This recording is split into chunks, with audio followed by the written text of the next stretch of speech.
सितारों की दुनिया में आज हम बात करेंगे एक ऐसे सितारा की जिन्होंने हिंदी सिनेमा में तकरीबन 6 दशक तक दर्शकों पर अपने हुनर का जादू बिखेरा है। आज हम बात करेंगे सदाबहार अभिनेता देव साहब के बारे में। जी हाँ, जिन्हें प्यार से दुनिया देव आनंद कहती है। मैं हूँ राजीव रंजन सिन्हा। नमस्कार। रुक रुक रुक रुक रुक रुक रुक रुक जाना, जरा रुक जाना, रुक जाना, हो जाना, हमसे तो बातें करके चली जाना, ये मौसम है दीवाना।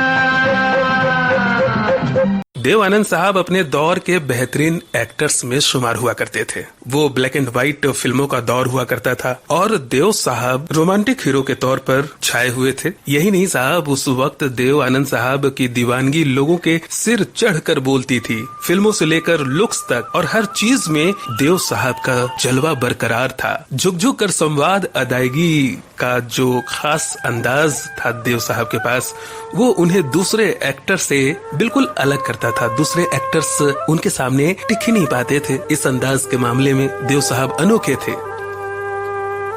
कितनी खूबसूरत जगह है। मुझे ये खुशगवार उम्मीद नहीं थी कि यहाँ भी आपके दर्शन हो जाएंगे। मुझे भी ये नागवार उम्मीद नहीं थी कि आप यहाँ भी आ पहुँचेंगे। अपने दौर में रूमानियत और फैशन आइकन रहे देव आनंद साहब को लेकर यूं तो कई किस्से मशहूर हैं, लेकिन इन सब में सबसे खास उनके काले कोट पहनने से जुड़ा हुआ जो किस्सा है वो बहुत फेमस हुआ। वो मैं आपको सुनाता हूँ। देवानंद साहब ने एक दौर में व्हाइट शर्ट और ब्लैक कोट को इतना पॉपुलर कर दिया था कि लोग उन्हें कॉपी करने लगे। दरअसल सदाबहार एक्टर देव आनंद अक्सर सफेद शर्ट के साथ काला कोट पहनते थे और उसमें वो क्या कमाल के लगते थे। मतलब ब्लैक कोट में जो भी उन्हें देखता बस देखता ही रह जाता। वहीं लड़कियों के क्या कहने, काले कोट में देव साहब को देखकर उनकी दीवानगी देखने लायक होती थी। ऐसा पागलपन कि वो अपनी जान तक दांव पर लगाने से पीछे नहीं रहती थी। धीरे धीरे काला कोट देव आनंद साहब के लिए परेशानी का सबब बनता जा रहा था, क्योंकि उन्हें उस कोट में देखकर लड़कियां छत से छलांग लगाने तक को तैयार थीं। मतलब ऐसी दीवानगी पहले देखी नहीं वाला आलम था। बस इसी समस्या का समाधान करने के लिए अदालत को यानी कोर्ट को बीच में दखल देना पड़ा। और इसी दौरान देव साहब की फिल्म काला पानी रिलीज हुई और हिट भी हुई।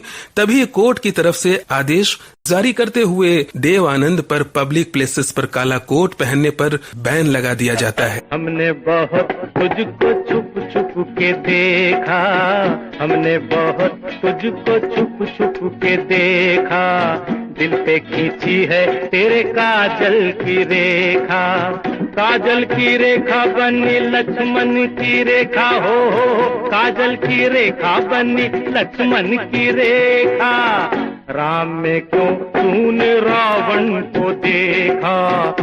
अब थोड़ी सी बात अगर निजी जिंदगी की कर लें देव साहब की, तो वो आसान नहीं थी। वो काफी संघर्ष से भरी हुई थी। उनका जन्म गुरुदासपुर में हुआ था और गुरुदासपुर पंजाब में है। 26 सितंबर 1923 को वो इस धरती पर आए और उनका जो जन्म है वो मध्यम वर्गीय परिवार में ही हुआ था। देव आनंद का असली नाम धर्मदेव पिशोरीमल आनंद था। जहाँ तक पढ़ाई का सवाल है तो अंग्रेजी साहित्य में अपनी स्नातक की शिक्षा 1942 में उन्होंने लाहौर से प्राप्त की। देव आनंद साहब को पढ़ने में बहुत रुचि थी। वो आगे पढ़ना चाहते थे, लेकिन उनके पिताजी ने कह दिया कि भाई अब कुछ काम करो और अगर आगे पढ़ना चाहते हो तो नौकरी करते हुए भी पढ़ाई की जा सकती है और मेरे पास अब तुम्हें पढ़ाने के लिए पैसे नहीं हैं। और यहीं से उनका और बॉलीवुड का सफर भी शुरू हो गया। सन 1943 में अपने सपनों को साकार करने के लिए देव साहब मुंबई पहुंचे, लेकिन उनके पास मात्र 30 रुपए उस वक्त थे और रहने के लिए भी कोई ठिकाना नहीं था। बहरहाल देव साहब ने मुंबई पहुंचकर रेलवे स्टेशन के समीप ही एक सस्ते से होटल में कमरा किराए पर ले लिया। लेकिन काफी दिन यूं ही गुजर गए, पैसा खत्म हो रहा था और तब उन्होंने सोचा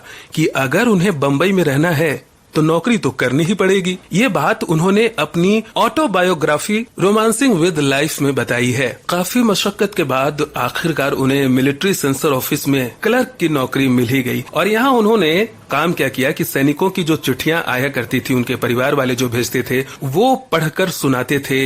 लगभग 1 साल तक मिलिट्री सेंसर में नौकरी उनकी चलती रही और बाद में वो बड़े भाई चेतन आनंद के पास चले गए। जो उस वक्त भारतीय जन नाट्य संघ यानी एप्टा से जुड़े हुए थे, उन्होंने देव आनंद साहब को भी अपने साथ शामिल कर लिया। और इसी बीच देव आनंद साहब ने कई नाटकों में छोटे मोटे रोल किए, कई नाटकों में उन्होंने अभिनय किया। देवानंद साहब को जो पहला ब्रेक मिला वो 1946 में ही आकर मिला। प्रभात स्टूडियो की फिल्म हम एक हैं, जी हाँ, इसी फिल्म में उन्हें पहला ब्रेक मिला था।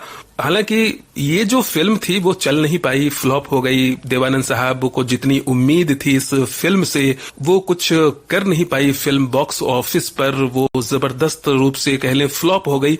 लेकिन वर्ष 1948 में प्रदर्शित फिल्म जिद्दी देव आनंद के फिल्मी करियर की पहली हिट फिल्म साबित हो गई।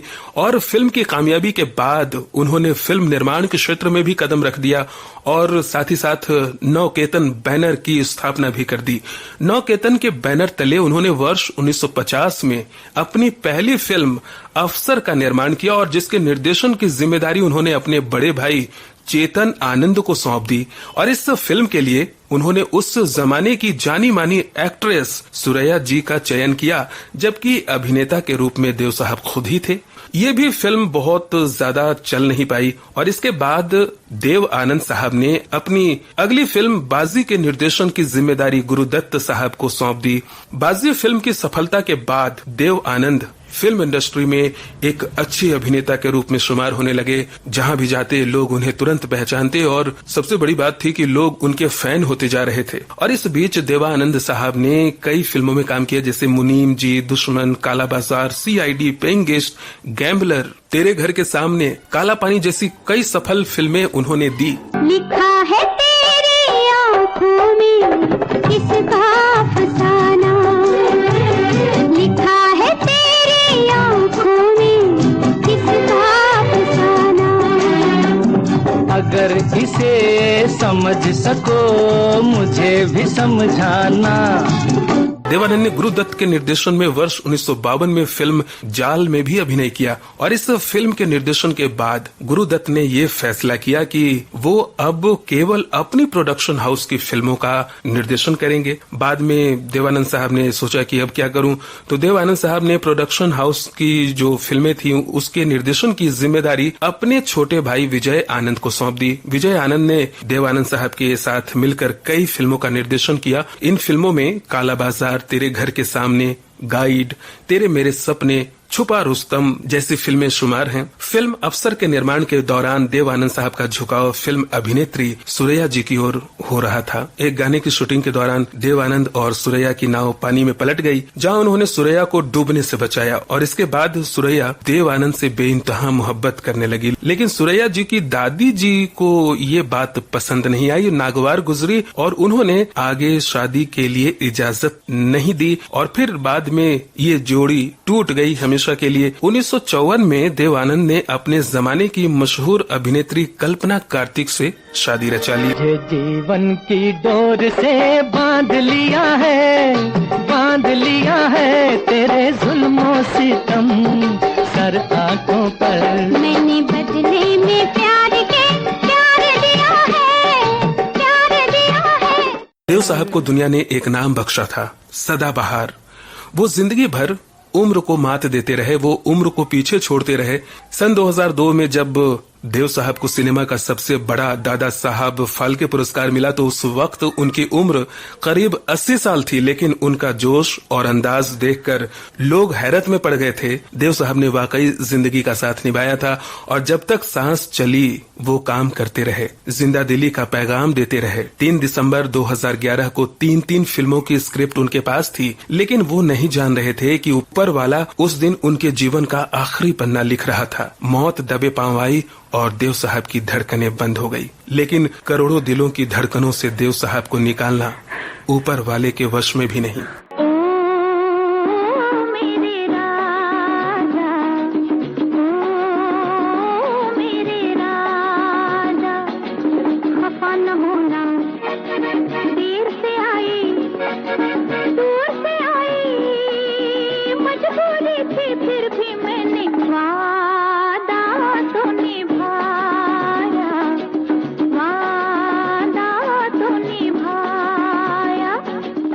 देव साहब के करियर में सबसे ज्यादा हिट गीत मोहम्मद रफी साहब ने गाए, लेकिन किशोर कुमार की आवाज का जलवा भी खूब जमा। संगीतकार हेमंत कुमार ने भी देव आनंद के लिए कई तान छेड़ी है। दरअसल देव आनंद साहब अनोखे अंदाज वाले अभिनेता थे।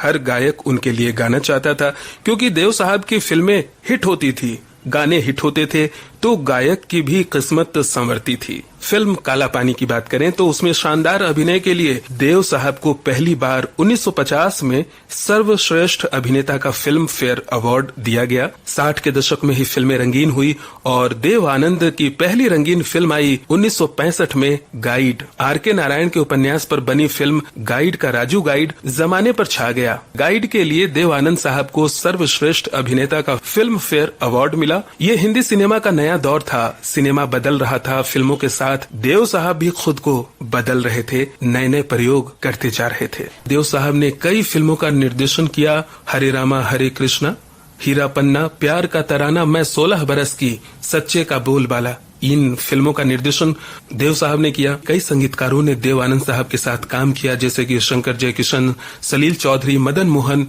कल्याण जी आनंद जी, राहुल देव बर्मन साहब, बप्पी लाहिड़ी और राजेश रोशन। लेकिन सचिन दा के साथ जिन जिन फिल्मों में देव साहब ने काम किया, उनके गीत कुछ अलग ही बने। आज न तो बर्मन दादा हमारे बीच हैं, अब तो देव साहब भी बहुत दूर निकल गए, पर इन दोनों ने साथ साथ जो कदमों के निशान छोड़ गए हैं, वो आने वाली तमाम पीढ़ियों के लिए किसी पाठशाला से कम नहीं।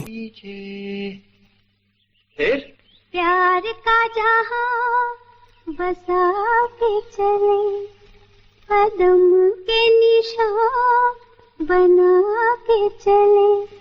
आसमां के नीचे हम आज अपने पीछे, प्यार का जहां बसा के चले, कदम के निशान बना के चले।